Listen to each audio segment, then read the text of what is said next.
రాజుల పరిపాలనా కాలంలో రాజులు వారి అనుచరులకు తప్ప సామాన్య ప్రజలకు ఎటువంటి హక్కులు ఉండేవి కావు.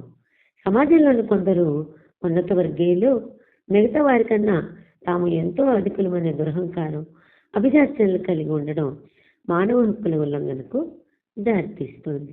ఈ ఆధిపత్యవాదమే బానిసత్వం, అస్పృశ్యత, జాతి, లింగ, మత, భాషాపరమైన అమానుషాలకి కారణమవుతుంది.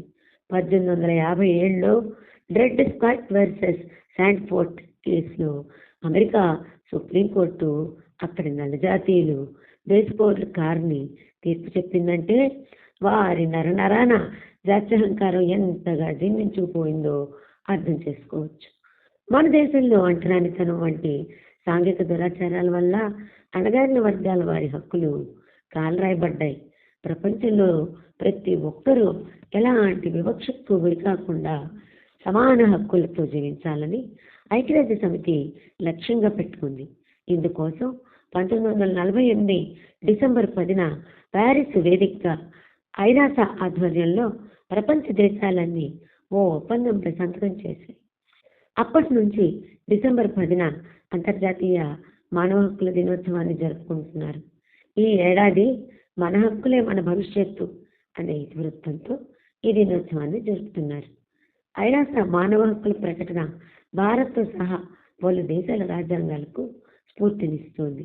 ఐరాసలోని సభ్య దేశాల పౌర, సామాజిక, రాజకీయ, సాంస్కృతిక, మతపరమైన హక్కుల రక్షణకు అంతర్జాతీయ అవగాహన ఒప్పందాలు కుదుర్చుకోవడానికి ఈ ప్రకటన పునాదిగా ఉపయోగపడింది. అంతర్జాతీయ మానవ హక్కుల దినోత్సవంపై అన్ని సభ్య దేశాలను, సంస్థలను ఆహ్వానించి సాధారణ సభ 423 తీర్మానానికి ఆమోదం తెలిపింది. అప్పటి నుండి అన్ని దేశాలు డిసెంబర్ 10న మానవ హక్కుల దినోత్సవం పాటించడం ఆనవాయితీగా వస్తుంది. 1993లో మానవ హక్కుల అభివృద్ధి, పరిరక్షణ కోసం ఒక హై కమిషనర్ను ఐరాస నియమించింది. భారత్లో మానవ హక్కుల పరిరక్షణ చట్టాన్ని 1993లో ఆమోదించారు. నాటి ప్రధాని పివి నరసింహారావు 1993 అక్టోబర్ 12న మానవ హక్కుల కమిషన్ని ఏర్పాటు చేశారు. ఈ కమిషన్ చట్టబద్ధమైన స్వయం ప్రతిపత్తి కలిగిన సంస్థే అయినా రాజ్యాంగబద్ధత లేదు. ఆ తర్వాత ఈ చట్టాన్ని 2006లో అనుసరించి కొన్ని మార్పులు చేశారు. మానవుడు తన మనుగడను సక్రమంగా సాగించడానికి అనేక హక్కులు తోడ్పడతాయి. మానవుడి జీవనాభివృద్ధికి ఈ హక్కులు దోహదపడతాయి.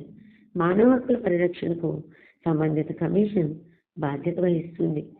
మానవ హక్కుల ప్రకటనకు అనుగుణంగా భారత రాజ్యాంగంలో పౌరులకు ప్రాథమిక హక్కులు పొందుపరిచారు. వీటిని మనం పొందలేకపోతే కోర్టులను ఆశ్రయించవచ్చు. పెద్దలకు ఉన్నట్టే పిల్లలకు కూడా కొన్ని హక్కులు ఉంటాయి. 1976 భారత రాజ్యాంగ 42వ సవరణ ప్రకారం భారతదేశ పౌరులకు ప్రాథమిక విధులు ఇవ్వబడ్డాయి. అధికరణ 51A ప్రకారం 10 ప్రాథమిక విధులు ఇవ్వబడ్డాయి. పౌరులకు ఇవ్వబడిన ఈ 10 విధులు వ్యక్తిగత పరిసరాల పట్ల, సమాజం పట్ల, దేశం పట్ల తమ విద్యుక్త ధర్మాన్ని తెలియజేస్తాయి. 2002 భారత రాజ్యాంగ 86వ సవరణ ప్రకారం 11వ విధి తండ్రి గాని, సంరక్షకుడు గాని తమ బిడ్డలకు 6 నుండి 14 సంవత్సరాల వయసు వచ్చే వరకు విద్యా బోధన చేపట్టాలి అని బోధిస్తోంది. పౌరులందరూ తమకు ఇవ్వబడిన విధులను గౌరవించి దేశం పట్ల, సమాజం పట్ల, పరిసరాల పట్ల తమ వ్యక్తిగత బాధ్యతను గుర్తించి మసలుకోవాలి. సాటి మనిషిని మనిషిగా చూడని సందర్భాలు ఎన్నో చూస్తున్నాం. మనల్ని కాపాడిన మానవ హక్కుల పరిరక్షణను మనమే కాలరాస్తున్నాం, హరించేస్తున్నాం. దీనికి సామ్రాజ్యవాదం, మతోన్మాదం లాంటివి ప్రధాన కారణాలుగా చెప్పొచ్చు. ఇటీవల గాజాకి సంబంధించి ఇజ్రాయెల్, పాలస్తీనాకు మధ్య జరిగిన ఘర్షణలో పలువురు చిన్నారులు తమ ప్రాణాలు కోల్పోయారు.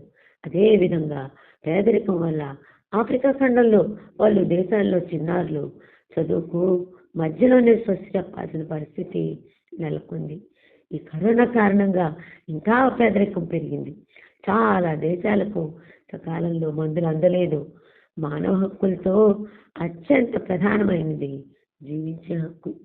అనేక దేశాల్లో నాణ్యమైన విద్య, మెరుగైన వైద్య సేవలు అందుబాటులో లేకపోవడం వల్ల పేద ప్రజలు గౌరవప్రదంగా జీవించే పరిస్థితులు లేకుండా పోయాయి. 1948 డిసెంబర్ 10న ఐక్యరాజ్య సమితి విశ్వ మానవ హక్కులను ప్రకటన చేసింది. దాని లక్ష్యం ప్రతి ఒక్కరూ ఏ విధమైన వివక్షతకు గురవకుండా ప్రశాంతంగా జీవించాలి. ఇందుకు అనుగుణంగా ప్రభుత్వాలు ప్రజల హక్కులను కాపాడాలి. మానవ హక్కులను రక్షించడం ద్వారా హాని జరగకముందే మనం నిరోధించవచ్చు. మానవ హక్కులు శాంతి స్థిరత్వాన్ని పెంపొందించడానికి మనందరినీ బంధించే ఉమ్మడి థ్రెడ్. మానవ హక్కుల్ని కాపాడుకోవటం ద్వారా మన భవిష్యత్తును కాపాడుకుంటాం. మానవ హక్కుల్ని సమర్థించడం అనేది ప్రస్తుత అన్యాయాలను పరిష్కరించడం మాత్రమే కాదు, ఇది అన్యాయమైన సమాజాన్ని పునర్నిర్మించడం, అట్టడుగు వర్గాలకు సాధికారికత కల్పించడం. ఈ సంవత్సరం మానవ హక్కుల ప్రాముఖ్యత, ఔచిత్యాన్ని గుర్తించడానికి, అపోహలు ఎదుర్కోవడం ద్వారా అవగాహనలు మార్చడానికి, ప్రపంచ మానవ హక్కుల ఉద్యమాన్ని పునరుజ్జీవింపజేయడానికి ప్రతి ఒక్కరిని ప్రేరేపించాలని ఆశిద్దాం. జై హింద్.